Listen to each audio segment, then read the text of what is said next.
I'm making this video before I make the one on calculating the regression coefficients because that's not as important from my standpoint for social sciences and psychology researchers.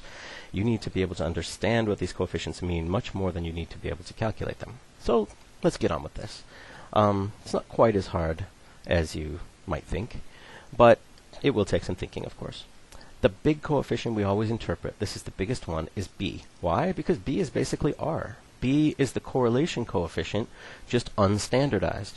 So a standardized correlation coefficient is R. An unstandardized correlation coefficient is B. We standardize it so we can compare coefficients to any other research study or anything that we want, but we leave it unstandardized so that we can understand what's going on in our particular regression analysis. It's the slope of the regression line, which is a way of determining the strength of association. We sometimes say rise over run, so for any given section of the line, how much change in y there has been, and positive if it's a positive change, negative it's a negative change, divided by change in x. And when you divide, it always reduces it to 1 on the bottom, right? So any number is that number over 1. So if you have a slope of 3, it means 3 over 1. Or if you have 3 over 1, you can just say 3. So the slope is always this many y's for 1x. So divided by means per, or for each, or for every in mathematical terms. So as I just mentioned, for each 1 unit increase in x, so 1 step going left to right on the x-axis, B is how many units change there are in y. If it's negative, then it's reduction in y. And if it's positive, it's increase in y. And the number is the number of units changed. So hoping this shows up for you. Here's a regression equation here. We've got y hat equals 109.47 minus 13.93x. So interpreting that B, let's look at how that works. Let's just take one section of the line. Let's take a section of the line that is exactly 1 unit left to right on the x-axis, because that's kind of how the interpretation goes. So that's 1. From 1 to 2 is 1 point. This is a GPA versus test scores type thing. So left to right, 1 point is from a 1.0 GPA to a 2.0. It doesn't matter where we start, we just have to go 1 unit. So change in x is positive 1, always. When we're interpreting B, always think 1 unit left to right in x. So the question is, how much does y change? So over here where we start interpreting things, on the y-axis, that's 95.77. It doesn't really matter where we start, we just have to keep track of it. And it goes down this much, down to 81.84. So the line drops from 95.77 to 81.84 over the span of 1 x point. So when you go this way on one x point, how far do you have to drop for this negative y here? Well,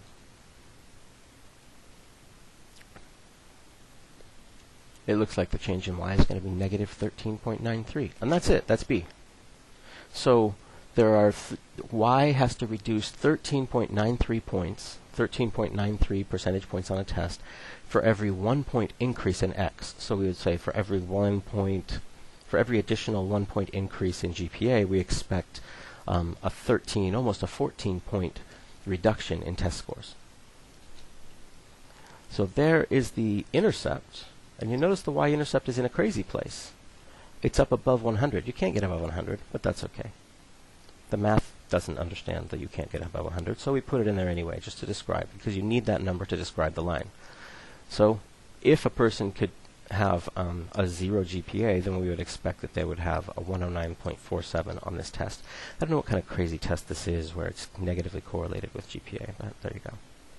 So that's an example of how to interpret things. And our phrase for interpreting, if I said interpret B, you might say something like, for every 1 point increase in x, we predict a decrease in y of 13.93 points.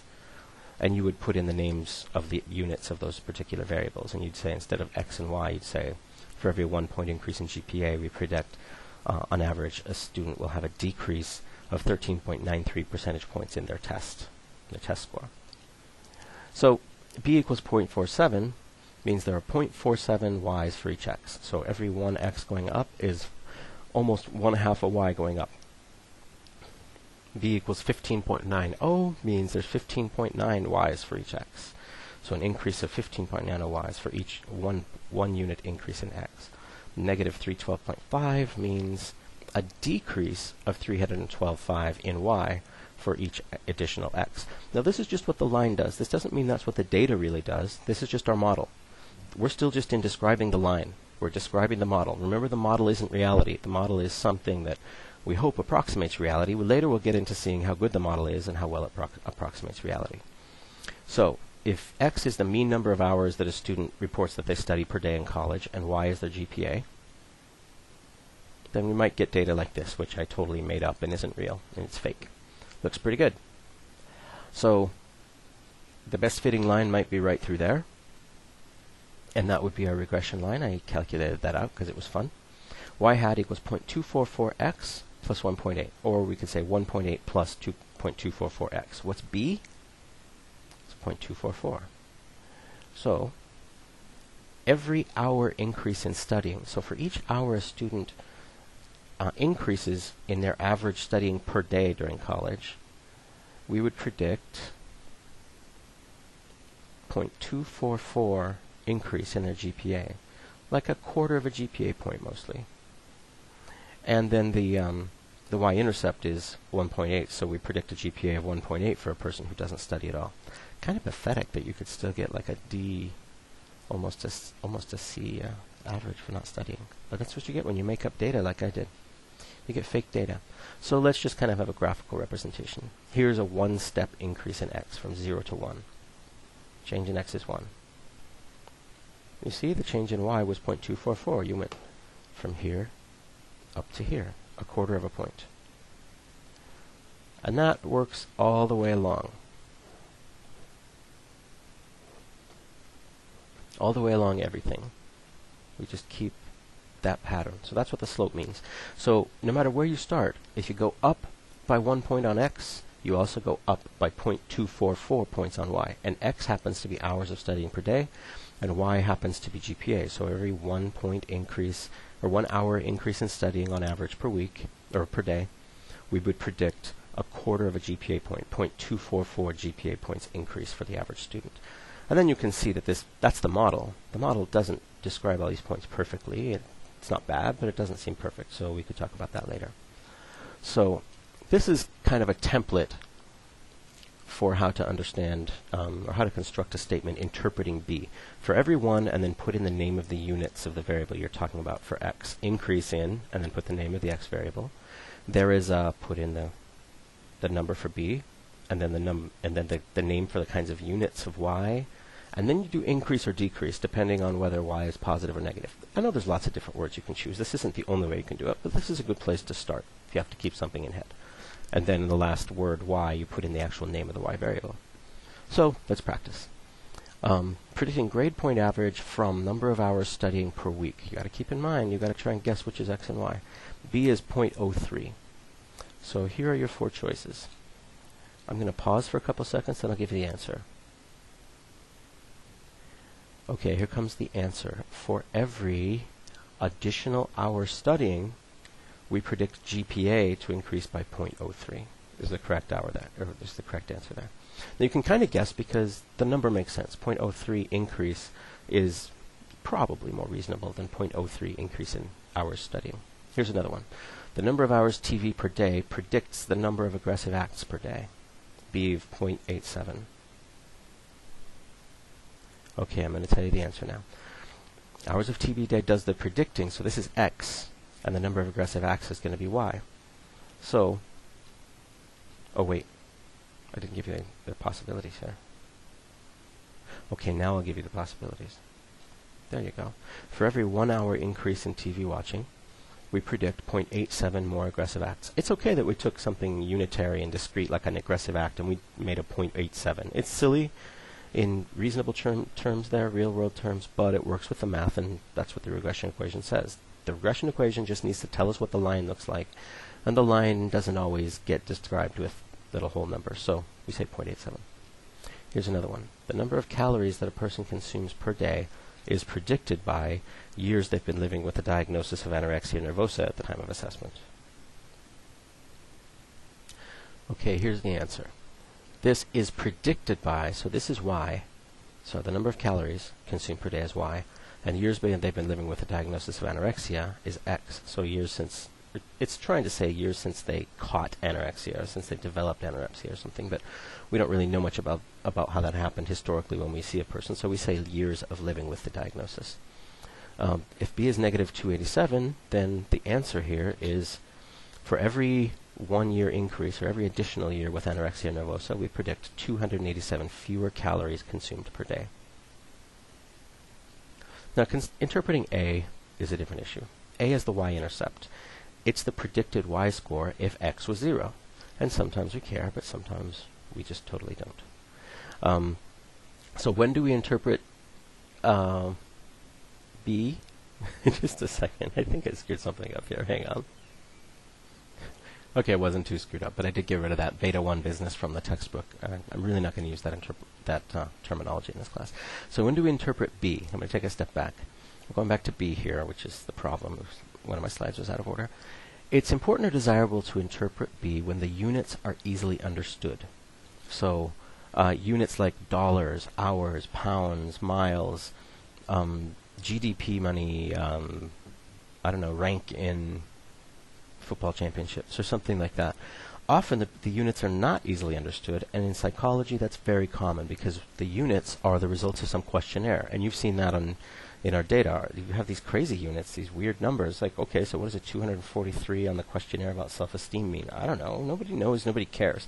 We care mostly, well, sometimes we care, but mostly we just care how that relates to other things, not what 243 means. So when the units are easily understood, we interpret B. So in psychology, sometimes we don't. Sometimes we do something different. Sometimes we look at R instead. It's much more common. And then when prediction is important, whether we are interested in B or not, when we want to actually use our equation to predict, which isn't all the time either, then we want to interpret B. When the units are abstract or arbitrary, like in a lot of psychology Likert scale questionnaires, and when prediction isn't what we want to do, then often we don't bother to interpret B. Like I said, regression isn't something you always do all the time. It's more like a toolbox, and sometimes you use this tool and sometimes you use that tool. Now interpreting A, a bit of a different question. It's the y-intercept. I already went through that slide. Twice. We need to think about whether interpretation is useful in a particular situation. And I can't answer all situations for you. If you're going to do regression analysis, you'll run into a bunch of situations, and you just have to sit down and think, does it make any sense? Should I bother interpreting A? Often we don't. It's less likely that we're going to interpret A than that we would interpret B. The slope is basically the correlation coefficient. We're very interested in that. The y-intercept is often really not very interesting to us, but sometimes it is. And in deciding this, we have to decide whether the x equals 0 point even makes sense. And if it does make sense, we have to understand what it means. Now, and then we have to wonder if we care. Now, sometimes 0 is the lowest point on our scale, but sometimes the scale can go below 0, or sometimes the scale starts above 0 and there's no possibility in the scale to even have 0. If 0 is in the scale, sometimes that 0 is a meaningful number and sometimes it's not. So these are things to consider. So for instance, consider Likert data. It's often scored 1 through 5. 1 is strongly disagree, 2 is disagree, 3 is neutral, 4 is agree, and 5 is strongly agree. There's no 0. So what does 0 mean? It doesn't mean like you disagree even more than strongly disagree. You can't really make that statement. You didn't ask your participants that. Likert scale data is a little sketchy in some ways anyway, so you don't want to extrapolate down to 0. So 0 is not meaningful at all. So that's an example of how we want to consider 0 here. So here's a regression example. Let's say we're taking high school GPA as the x value, or the x variable, and the mean is this and the standard deviation is this, college GPA. Here's the correlation between them, a moderate correlation in social science terms, 0.39, about 0.40. Now, if you want, you can calculate the regression equation from just these values. You should be able to get B and A from this. And I'll give a second in case you want to do that. You can also check with R, which is much faster. So this is from the support data, so I'm just going to check with R. I'm going to do a regression analysis with this code right here.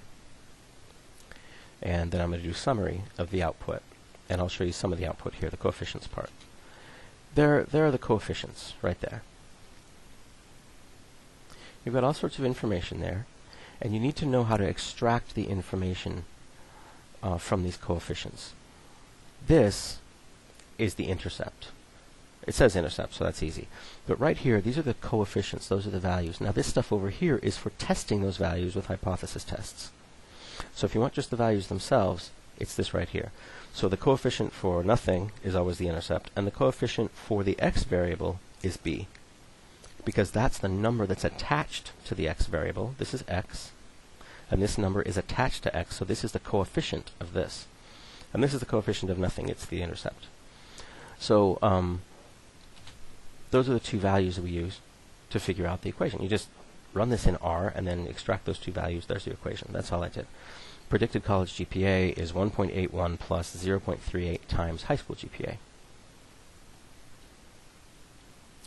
So here you go up here. This is a scatter plot of these data, high school GPA, college GPA. There's your line of best fit, your regression line.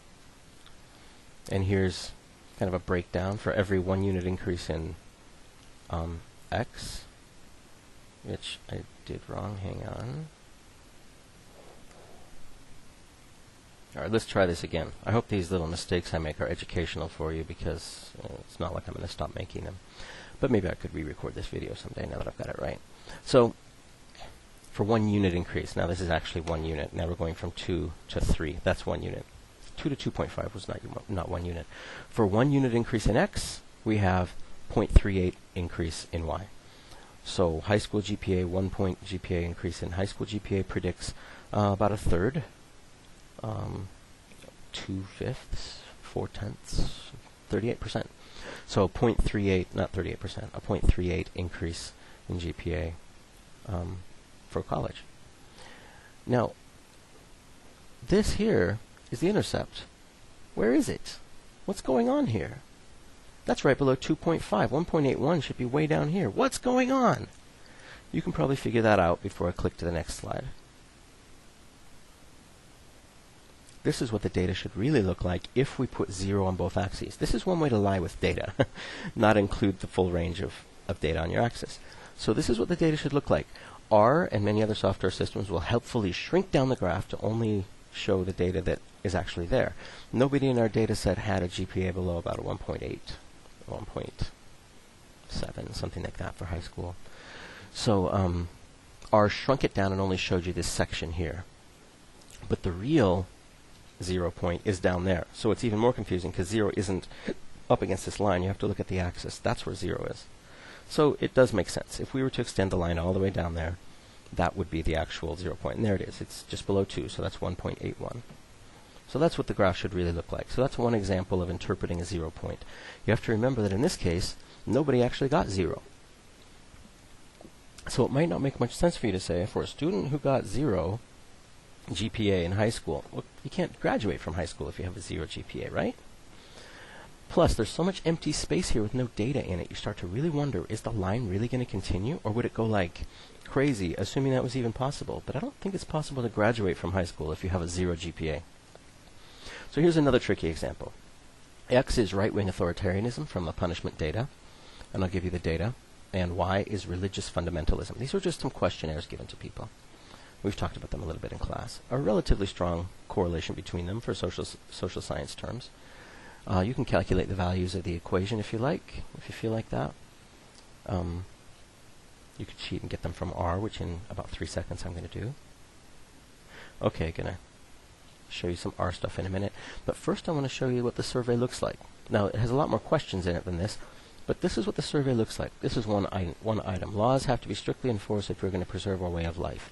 These are the response options. It goes from very strongly agree down to very strongly disagree. 9 options. The middle is 0. The author of this test chose to make the disagree items negative and the agree items positive. 0 is not on the left. 0 is in the middle. It is a meaningful point, but it's not the low point. And so keep that in mind when we look at the data. We add up all this stuff. We add up the answers to all those questions, but 0 will still be in the middle of the total possible range, because negative answers are negative and positive answers are positive, or disagree answers are negative. So if we run the regression analysis on this, then we should get these answers. So if you do the same thing, you should get answers that are identical to or similar to this. I tweaked the punishment data set a little bit before I gave it to you guys, so I hope I used the same one. So see if you can figure out where the coefficients are that tell you what the regression equation is. Well, here's the equation, and there's the coefficients we found. There's the y-intercept, negative 12 point something, and b, 0.59. And here's a graph of the data. And I've got some things colored in green and red, like treatment professional yes and treatment professional no, but the line is for everybody. First of all, you can see we have some problems with variability along the line. Right here, there's a lot of variability.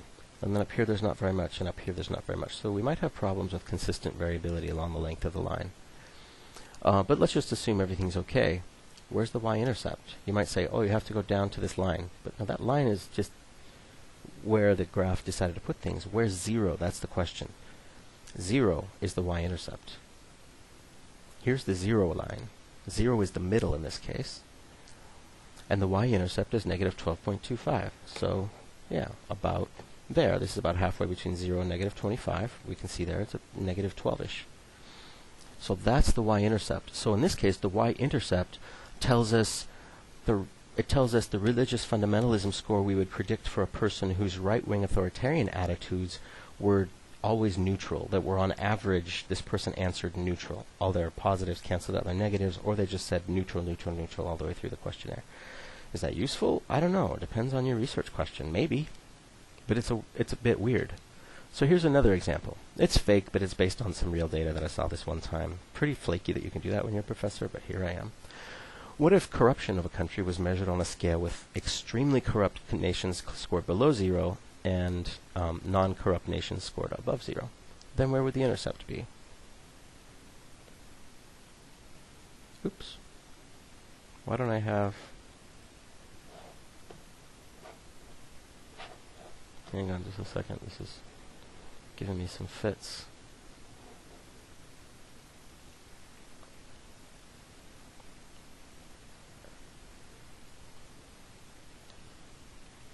Oh, I guess this is just a weird slide. So, here's a graph of that. So what does the 0 mean now? What if we only look at a group of nations that's all low on corruption? Well, now the 0 in this regression equation, if we calculate a regression equation, whatever the y-intercept is going to indicate the point where 0 happens, the point where there's no corruption. So the y-intercept is actually going to be the high end on this particular graph, just because this data set was already pre-selected to include only nations with like a lot of corruption. Or maybe there's no such thing as a nation with no corruption. So maybe this is the theoretical point. If there were a nation with 0 corruption, we would expect that that nation would have a national happiness rating of like 11 or something. Anyway, I hope you kind of got a lot of that stuff, and we'll move on to other stuff in the next lecture. Thanks for listening.